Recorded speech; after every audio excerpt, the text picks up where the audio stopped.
আসানসোলের রেলপার অঞ্চলে গারুই নদীর দ্বারা উৎপন্ন সমস্যা সমাধানের জন্য ধর্ণা প্রদর্শন কর্মসূচি, যেখানে উপস্থিত ছিলেন বিশেষ বক্তা প্রাক্তন মেয়র তথা বিজেপি নেতা জিতেন্দ্র তিওয়ারি।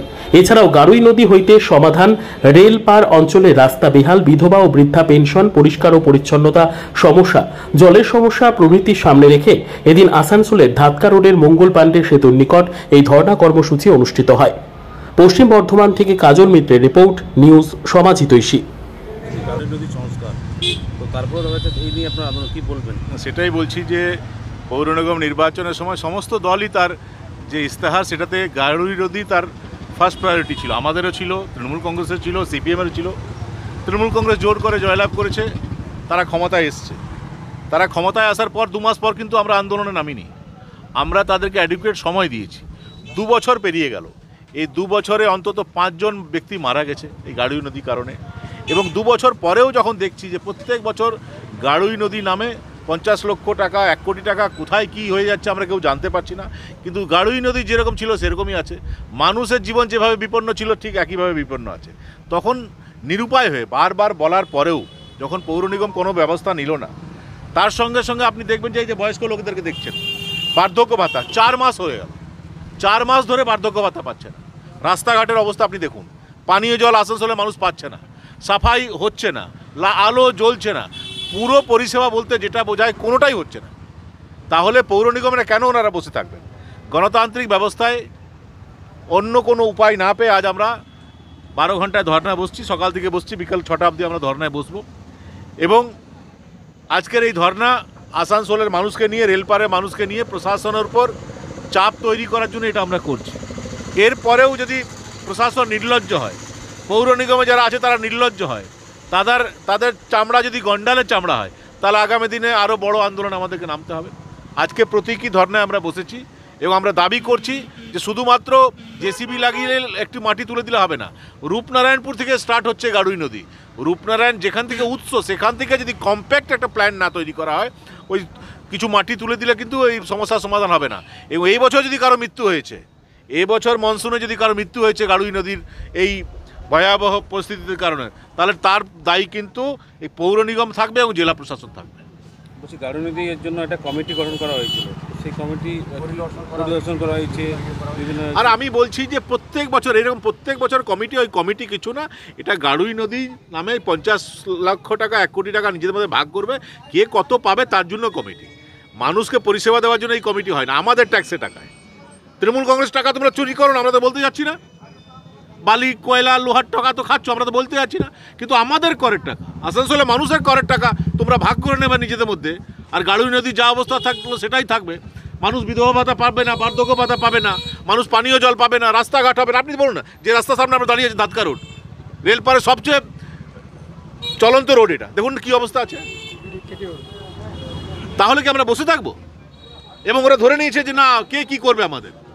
হ্যাঁ, এটা ঠিক যে আমরা তো ওনাদের সঙ্গে ডান্ডা নিয়ে লড়াই করতে পারবো না, কিন্তু গণতান্ত্রিক ব্যবস্থা যে লড়াই আছে সে লড়াই তো আমরা করবোই।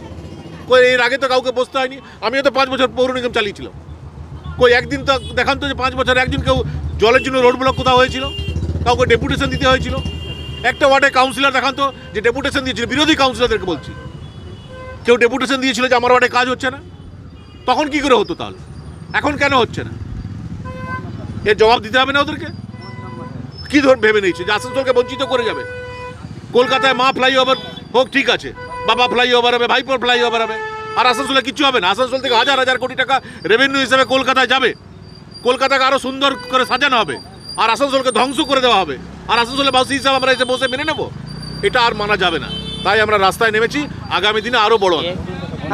नदी के ऊपर जो घर बन गया, हाँ तो वही तो आप लोग देखिए, अंधार आदमी क्या देखेगा, हम लोग क्या देखेगा। आप देखिए जो बाढ़ आ जाता है, बाढ़ आता भी है, उसको सफाई चाहिए। नदी फल रहेगा तो पानी चला जाएगा, और क्या कहने का है। कि नदी के ऊपर जो घर बनाया इस कॉर्पोरेशन कुछ बोला? हाँ तो देखिए, आप लोग कॉर्पोरेशन बनवाया है तभी नहीं बनाया है, वही लोग का मदद है कॉर्पोरेशन का। हाँ तो आप लोग अभी क्या चाहते हैं? आप लोग अभी क्या चाहते हैं? दिक्कत होता है, हम लोग को दिक्कत नहीं होता है। बाढ़ आता है तो घर में से सामान ढूक जाता है, तो पानी चल जाता है। आप क्या चाहते हैं? ये सब ऐसी है? हाँ क्लियर करिए, रोड पर कोई चीज़ का घर नहीं बनना चाहिए। नदी पर हाँ, नदी को सफाई करेंगे और क्या। का नाम बरोबर है नाम तो हर का हमारा नाम विश्वनाथ राम है। ठीक है नदी है, पुल है, तो 80 फुट का तो चावड़ा होना चाहिए, तो जाम नहीं होगा जिधर तिधर। आपका घर इधर बना लिए, इधर बना लिए, ये थोड़ी होगा। जबरदखल करके घर बनाए। हाँ, माइनस करने का जगह नहीं, आदमी पेशाब करके ही सब टूटा हुआ है, ऐसी थोड़ी टूटल है। आज कितना 4 साल पहले हम लोग का नदी किनारे घर है, पूरा पानी भर गया था, सब कागज पत्तर बह गया, वो घड़ी कोई देखने नहीं आया था। जब पानी खत्म हो गया था आ रहा, सभी आया, ऐसा बात नहीं है। मलाई घटक आया, जितेंद्र तिवारी आया, सब कुछ आया। अच्छा, आप लोग क्या चाहते हैं यहाँ का लेकर के? हम लोग सफा चाहते हैं, यहाँ माइनस करने की जगह चाहिए, रास्ता ये वाला पूरा खराब है, वो चाहते हैं हम लोग। आपका नाम? रामजी यादव। সমস্ত জায়গাতে কিছু জায়গায় দেখবেন ভাঙার অর্ডার করেছি, আমরা স্টপ ওয়ার্ক করেছি, বিভিন্নভাবে ফাইন করেছি। আপনারা খবর নিয়ে দেখতে পারেন, 1 কোটি, 1.5 কোটি, 5 কোটি এরকম ফাইন বিভিন্ন আছে। যদি আপনারা সেই বিষয়ে কোনো অভিযোগ পেয়ে থাকেন আমাদের কাছে তদন্তে আপনাদের স্বার্থে আমরা সেগুলো আপনাদের সামনে উপস্থাপন করব।